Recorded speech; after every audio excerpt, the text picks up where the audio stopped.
छत्तीसगढ़ की राजधानी रायपुर और रायपुर से बस्तर को जोड़ने वाली एकमात्र राष्ट्रीय राजमार्ग की ये सड़क, और उस सड़क पर मैं उस स्थान पर खड़ा हूँ जिस स्थान को देखने के लिए लोग दूर दूर से आते हैं। कारण ये है कि यहाँ पर केशकाल की घाटी है जिसमें लगभग 12 मोड़ हैं, और 12 मोड़ वाली एक खूबसूरत घाटी को फूलों की घाटी भी कहा जाता है, और यहाँ से विहंगम दृश्य के दर्शन भी आपको करने का अवसर मिलता है। लेकिन ये केशकाल घाटी आजकल इस परिस्थिति में है कि इसका नाम सुनते ही इस रोड से जो लोग रोज़ सफ़र करते हैं उन लोगों को जाने से पहले ही उनकी रूह कांप जाती है। आप सोच रहे होंगे कि सफ़र करने से पहले रूह कैसे कांप जाती है।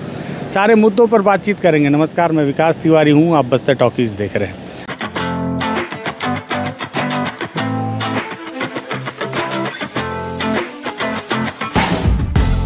दरअसल आप तस्वीर देखेंगे तो अपने आप समझ जाएंगे कि मैं क्या बताना चाह रहा हूँ। केशकाल घाट है, जो लोग इस रोड से लगभग रोज़ सफ़र कर रहे हैं वो लोग समझ जाएंगे कि मैं किस मुद्दे पे बातचीत कर रहा हूँ, और किस मुद्दे पे बातचीत करते हुए साथ साथ किन लोगों से बातचीत होनी चाहिए उस मुद्दे पे ही हम आने की कोशिश कर रहे हैं। आप सबसे पहले देखें कि आपकी नज़र जहाँ तक आपकी नज़र जाएगी आपको गाड़ियों की कतार नज़र आएगी, और नज़र जहाँ तक जा रही है उसके और भी आगे ये लाइन है, और ये ट्रकें आज सुबह से नहीं बल्कि लगभग 48 घंटे से ज़्यादा वक्त हो चुका है तब से गाड़ियाँ यहाँ पर खड़ी हैं। जब मैं यहाँ से गुजर रहा था तब मैंने सोचा था वापसी में इन लोगों से बातचीत करूँगा। तो ये जो केशकाल घाट की जो समस्या है वो आज 1-2 दिन की समस्या नहीं, कई लंबे समय से समस्या है। आए दिन यहाँ पर घाट में जाम लग जाया करता है, और घाट में जाम लग जाने की वजह से सबसे ज़्यादा समस्या अगर किसी को झेलनी होती है तो ट्रक ड्राइवरों को झेलनी होती है। अगर आप देखें तो ये जितने लोग हैं, मैंने कुछ हमारे वाहन चालक के जो भाई हैं सभी उनको बुला रखा है कि इनसे भी बातचीत करेंगे और समझेंगे कि भाई कितनी तकलीफ़ें होती हैं। कई लोग बोलते हैं कि ओवरलोड गाड़ियाँ चलती हैं जिस वजह से सड़कें ख़राब हो रही हैं, और सड़क ख़राब होने की वजह से ही इस तरह की समस्याओं से लोगों को दो चार होना पड़ रहा है। इस पर भी बातचीत करेंगे कि क्या वाकई ये सब लोग ओवरलोड लेकर चलते हैं सब चीज़ पर। तो दादा, सबसे पहले आप अपना परिचय बताओ, नाम क्या है? मेरा नाम बलराज सेठिया है। बलराज सेठिया जी। तो दादा आप कब से चला रहे हो गाड़ी? चला तो रहे हैं 25 साल से। अच्छा जी। इसी रोड पे? इसी रोड। और ये समस्या कब से झेल रहे हो इस टाइम पे? समस्या तो अभी 2-4-5 साल से झेली रहे। ज़्यादा बढ़ गया? हाँ, बढ़ गया। क्या लग रहा है क्यों बढ़ गया? गाड़ी की संख्या बढ़ गया? गाड़ी की जनसंख्या बहुत है। गाड़ी का भी जनसंख्या? हाँ, जनसंख्या बहुत। गाड़ी का संख्या ही होगा, चलो जनसंख्या बढ़ गया इसी कारण से। जी। बहुत लोग बोलते हैं कि ट्रक में ओवरलोड चलता है, इसी कारण से रोड खराब। ओवरलोड नहीं चलता है, गाड़ी बहुत ज़्यादा बढ़ गया है। ट्राला भी बढ़ गया है, 10 चक्का बढ़ गया है, 14 चक्का बढ़ गया है, 16 चक्का बढ़ गया है। उसके वजह से तो रोड का स्थिति खराब है। खराब। तो क्या लग रहा है कि उस लेवल का सड़क नहीं बन रहा है? क्या नहीं बन रहा है? उस लेवल का कहाँ से बनेगा भैया? बना ही नहीं है। ट्राला के हिसाब से रोडें नहीं है। अच्छा, ट्राला चलना तो शुरू हो गया लेकिन सड़क नहीं बनी, सड़क नहीं बना है। इसीलिए केशकाल घाट ज़्यादा खराब होती है, क्योंकि वहाँ पे मैं देखता हूँ जब ट्रकें मुड़ती हैं तो जो टायर इस तरह से घिसता है तो लगता है कि उसकी पूरी अतड़ी पतड़ी बाहर कर देगी। हाँ, सड़कों घूमता है ना। हाँ, चक्का लंबा घुमाना पड़ रहा है। हाँ, इस वजह से सबसे इसलिए रोड को बहुत ज़्यादा खराब। कितना समस्या होता है आप लोग को? बहुत समस्या है। हाँ, अभी क्या कब से आप खड़े हो यहाँ पे? कल से खड़ा हूँ। कल से? जी। खाना वाना कैसे कर रहे हो? अब भूखे प्यासे भी रहना है, कहीं होटल में भी खाना है। तो सेठ तो हिसाब में पैसा देते होंगे? हाँ, वो तो फिक्स है। तो फिक्स है। ऐसे अगर खड़े हो गए एक्स्ट्रा जो, तो किसका नुकसान? आपका? हमारा नुकसान है। सेठ का भी नुकसान होगा? सेठ का तो भाड़ा तो मिलना ही है, हमारा जो फिक्स है वो नुकसान है। अच्छा, एक्स्ट्रा खर्चा बढ़ जाता है। एक्स्ट्रा खर्चा खाने पीने का? जी। तो कुछ लोग अपना स्टोव भी रखे होंगे? हाँ, थोड़ा बहुत कोई व्यवस्था है तो अपना बना खा लेते हैं। क्या लेना है, नहीं है तो फिर होटल में खाना है। छोटी गाड़ी तो जाने दे रहे हैं लेकिन? और छोटी गाड़ी तो जा रही है। कुछ भी होता है तो पहले ट्रक रोक देते हैं। ट्रक को रोक देते जी। जबकि सबसे जरूरी यही है। जी। कई बार एम्बुलेंस भी फंस जाता है। मैं बहुत बार फंसा है ना? जी। ठीक है, आपका क्या नाम भैया? मेरा नाम लचिन कश्यप है। कब से हो यहाँ फंसे हो लचिन? शाम 7 बजे से। कब? आज नहीं, कल से। कल 7 बजे से खड़े हो? जी जी। और क्या बोल रहे हैं, कोई रोका? कौन कोई बताया? रोकने के लिए कोई नहीं आए थे सर, जैसे लाइन लगा था, लाइन देखे हम भी खड़े हो गए। खड़े होने के बाद सवेरे छोड़ेंगे बोले, एक मैडम को गए पूछने, मैडम बोले कि नहीं अभी छूट जाएगा बोले। कौन मैडम? वो साहब जी वहाँ बैठे ना, मैडम पुलिस वाली। तो बोले ठीक है बोले हम लोग। तो सवेरे देख रहे अभी तक छोड़े ही नहीं हम लोग को। खड़े चाहिए लाइन तो में। कोई बताने आए कब कोई नहीं आ छोड़ेंगे, रहे, कब जाएंगे? नहीं नहीं बस इधर खड़े, कोई खड़े बात ही करने नहीं चाहिए, आता। बात ही करने नहीं आ रहा है। हाँ। बस खड़े हैं, खड़े चाहिए हम किससे लोग, पूछने जाओगे कुछ नहीं पता। कोई नहीं बता रहे। अच्छा, हाँ क्या समस्या हो रहा है? और अगर एक बताते हैं विश्रामपुरी से भी रास्ता है, उधर से क्यों नहीं चले जा रहे? विश्रामपुरी रास्ता है सर, लेकिन रोड बहुत खराब है। कहीं आगे जा खराब हो गया रोड, गाड़ी फंस जाएंगे सिंगल आदमी। अब सब कोई जाने उधर पसंद नहीं कर रहे रोड के मानते में, इधर ही सब इधर ही जाने चाहते हैं। अब सबको फिक्स डीजल मिला है हम लोग को भी रायपुर आने जाने के लिए। अंदर से चले जाएंगे, कहीं रास्ता में डीजल खत्म हो गया, उधर कोई जाएगा ही नहीं। किसको एकदम फिक्स डीजल फिक्स मिलता है? डीजल मिलता है इधर जाने के लिए। इतना किलोमीटर जाने में इतना बस, लगेगा इतनी? 20। और एक्स्ट्रा जाओगे तो आपकी जिम्मेदारी? आपका जिम्मेदारी है। हाँ? तो सेठ को बता नहीं सकते कि साहब इधर जा रहे हैं हम लोग? नहीं वो ऐसा नहीं था ना सर, अगर पहले सेठ को मालूम होता तो हमको मालूम होता तो हम बात कर लेते मालिक से कि भैया वहाँ गाड़ी बंद, घाट बन रहा है तो बाहर से जाना पड़ेगा, तो हमको डीजल लगेगा। अब ये तो अचानक हो गया, इसमें अब कुछ करने का हिम्मत ही नहीं हो रहा है। ठीक बात। भैया क्या क्या परेशानी होता है एक ड्राइवर को? मतलब मैं हालांकि ड्राइवरों से और भी इससे पहले भी बात कर चुका हूँ जी। लेकिन आपके मुंह से सुनना चाह रहा हूँ कि क्या क्या समस्या होता है? ऐसे चल रहे हो आप, कब से खड़े हो? भैया मैं कल 9 बजे से यहाँ खड़ा हूँ। रात? हाँ, रात में 9 बजे से यहाँ खड़ा हूँ। अब यहाँ तो कोई बताता नहीं है कि गाड़ी बढ़ रही कि नहीं बढ़ रही है।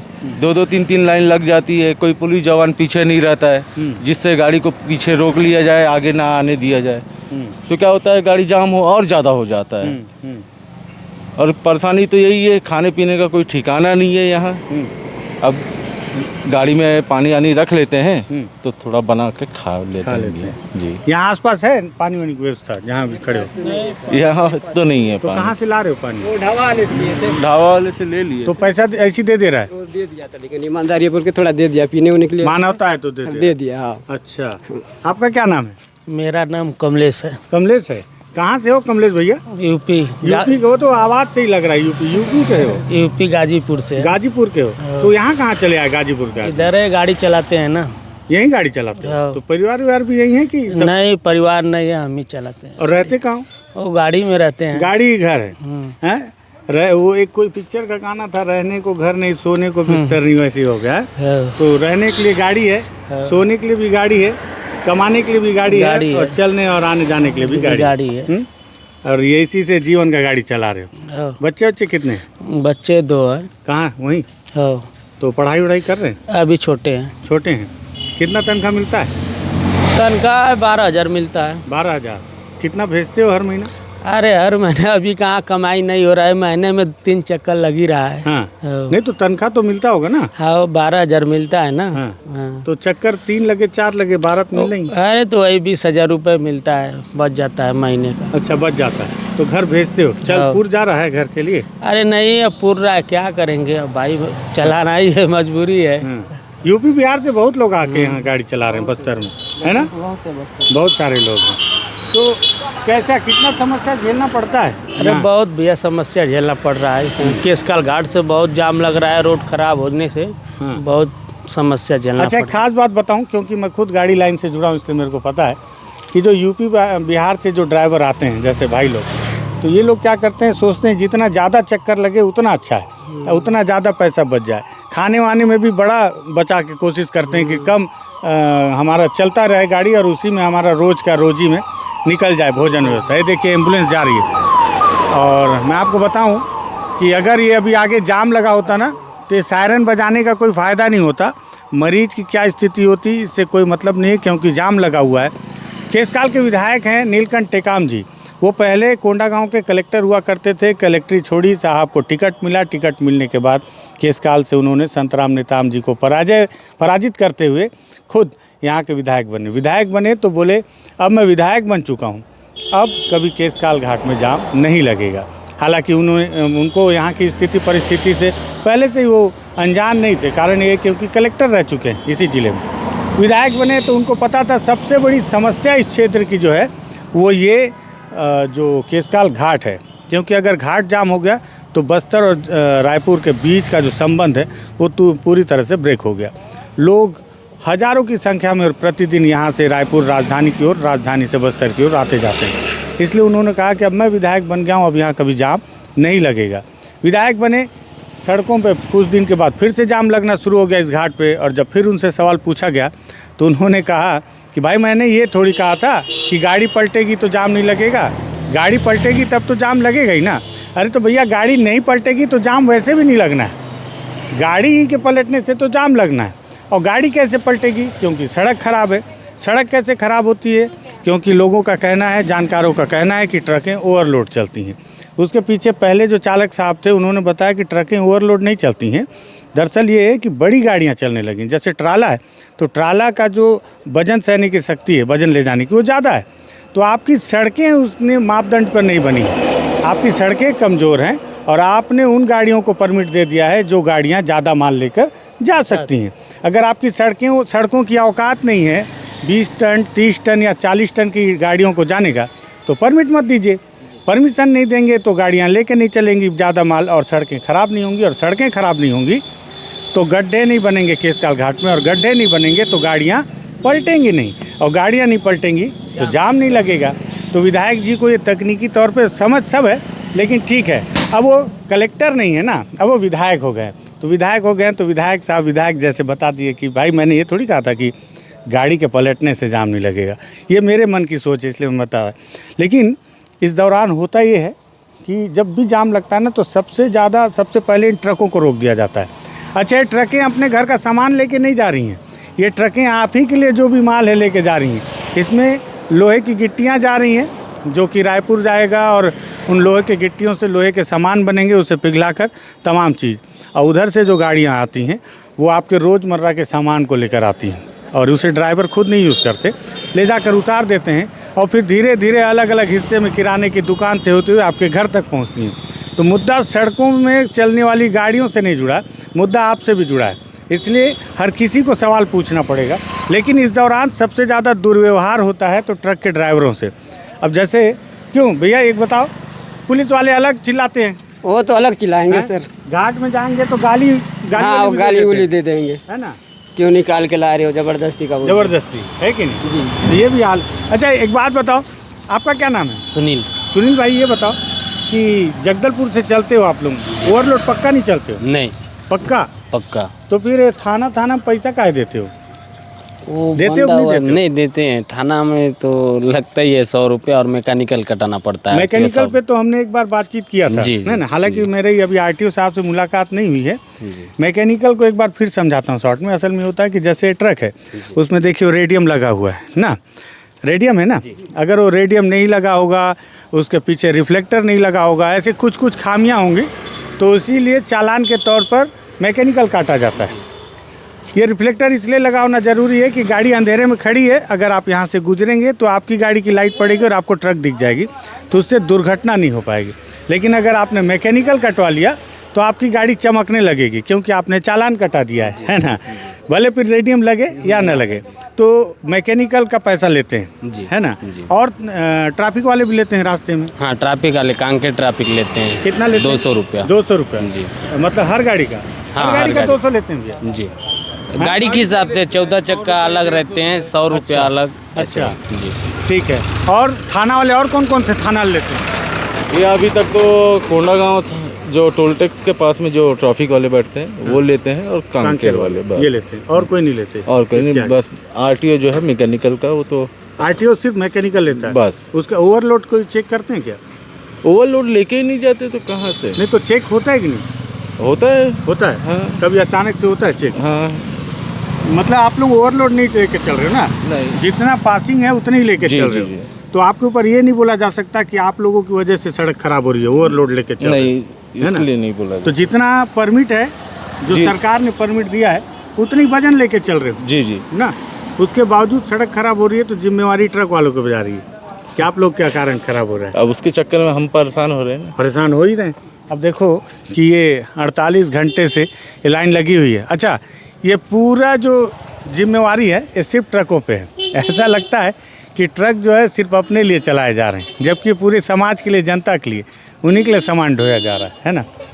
तो इस तरह से दूर तक, अब जैसे वो बस भी बड़ी है लेकिन वो यात्री बस है और उसमें लोग रहते हैं, उनको यात्रा करनी है, समय पे पहुंचना है, तो उस गाड़ी को नहीं रोका जाता। हालांकि उसे रोका भी नहीं जाना चाहिए, क्योंकि उसमें जो सवारी रहते हैं उनको तत्काल अपने गंतव्य तक पहुंचना है। ट्रक का क्या है, ट्रक में तो सामान है, ख़राब थोड़ी हो जाएगा, लोहे की गिट्टियाँ हैं, सड़ थोड़ी जाएंगी। लेकिन ये जो केसकाल घाट है ये बड़ी समस्या है। अभी हाल फिलहाल मैंने यहाँ के स्थानीय पत्रकार से बातचीत की तो उन्होंने बताया कि लगभग 7 करोड़ रुपए स्वीकृत किए गए हैं और आने वाले समय में अब बहुत जल्द केसकाल घाट का फिर से उसे निर्माण किया जाएगा और ये कोशिश की जाएगी कि अब वहाँ पर जाम न लगे और गाड़ियाँ पलटे ना।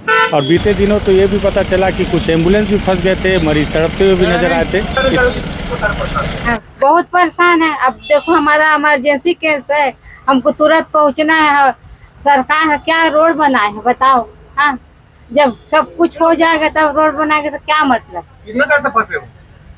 कितना देर से घाट में फंसे हो? 1.5-2 घंटा हो गया हमको फंसे। हाँ, हमारा इमरजेंसी केस है तो हम क्या करेंगे, किसको बोलेंगे। कोई सुनने वाला नहीं। हाँ, कोई सुनने वाला नहीं तो किसको बोलेंगे। इमरजेंसी केस ले जाओ अस्पताल, क्या है पूरा मामला? घाटी पूरा जाम है और 1 घंटा से 1.5 घंटा 2 घंटा लग जाएगा लग रहा है। सड़क सही नहीं है या लोग सही तरीके से नहीं जा रहे हैं। यहाँ पे एम्बुलेंस इमरजेंसी में एम्बुलेंस को जाने देना चाहिए। शासन प्रशासन कोई व्यवस्था नहीं की है इसके लिए। जाम हुआ, चक्का जाम। कौन है जो मरीज है? मेरे पापा हैं। किस प्रकार का पेशेंट है? उनको इमरजेंसी है कुछ मतलब। आप क्या देख रहे हैं। क्या मांग करते हो, क्या होना चाहिए? क्योंकि एम्बुलेंस जैसा इमरजेंसी को भी तत्काल निकालने के लिए हम यही कहेंगे। हमारा मतलब हम तो यही उद्देश्य से निकले हैं कि जितना जल्दी वहाँ पहुँच सके। स्थानीय पत्रकार हैं हमारे प्रकाश भाई, उन्होंने बताया। साथ ही साथ उन्होंने बताया कि एक दिन तो खुद मंत्री जी भी फंस गए थे इसी जाम में और मंत्री जी को भी निकालने के लिए भरसक प्रयास किया गया। बहुत कोशिश के बाद उन्हें उस जाम से बाहर निकाला गया। ये स्थिति है केसकाल घाट की, जो बहुत खूबसूरत है लेकिन सड़कों के रखरखाव में कमी की वजह से बदसूरत होती जा रही है। जो फूलों की घाटी है वो धूलों की घाटी हो गई है। मैं एक दिन टाटा मारी में खड़ा था, वहाँ से मैंने देखा तो एक धूल का अलग सा गुबार नज़र आ रहा था। तो लोगों ने बताया भैया केसकाल घाट है जिसकी ये बदसूरत और ये बद स्थिति हो गई है। मुझे लगा इस मुद्दे पर भी बातचीत होनी चाहिए, इसलिए मैंने चलते चलते यहाँ पर रुककर इन ट्रक वालों से बातचीत करने की कोशिश की है कि सबसे ज़्यादा समस्या इनको भी होती है। पूछता कोई नहीं, गरियाता हर कोई है। कोई भी गाली दे देगा, बाइक से चलता हुआ बोलेगा देख के चल, कार वाला भी गाली दे देगा और थोड़ा सा ओवरटेक इधर उधर हुआ तो रोक के हाथ भी छोड़ देगा। हाथ भी छोड़ देते हैं ना। ऐसा लगता है ट्रक ड्राइवर नहीं बपौती है इनकी, जब चाहे उठाए 4 चप्पल लगाए ना। कोई भी गाली, बिना गाली कोई बात ही नहीं करता। बिना गाली का कोई ट्रक वाले बात ही नहीं करता। कोई पूछने नहीं आया होगा अभी? नहीं, अभी तक कोई पूछने नहीं आया। मिला कि नहीं मिला, कैसे कर रहे हो, है कि नहीं? और ऐसे लोग हैं तो मुझे लगा इस मुद्दे पे भी बातचीत करनी चाहिए थी, इसलिए मैंने इस बातचीत को इन हमारे चालक भाइयों से किया है। और ये ट्रकों की लाइन दिखाकर थोड़ा सरकार से आप भी सवाल पूछिएगा कि वो 7 करोड़ आ तो गए, खर्च कब करोगे, सड़क बनाना शुरू कब करोगे और बन जाए तभी इन लोगों को निजात मिल पाएगी समस्या से। अगर लगे कि बहुत महत्वपूर्ण बातचीत है तो इस वीडियो को शेयर कीजिएगा, बस्तर टॉकीज़ को सब्सक्राइब कीजिएगा। धन्यवाद।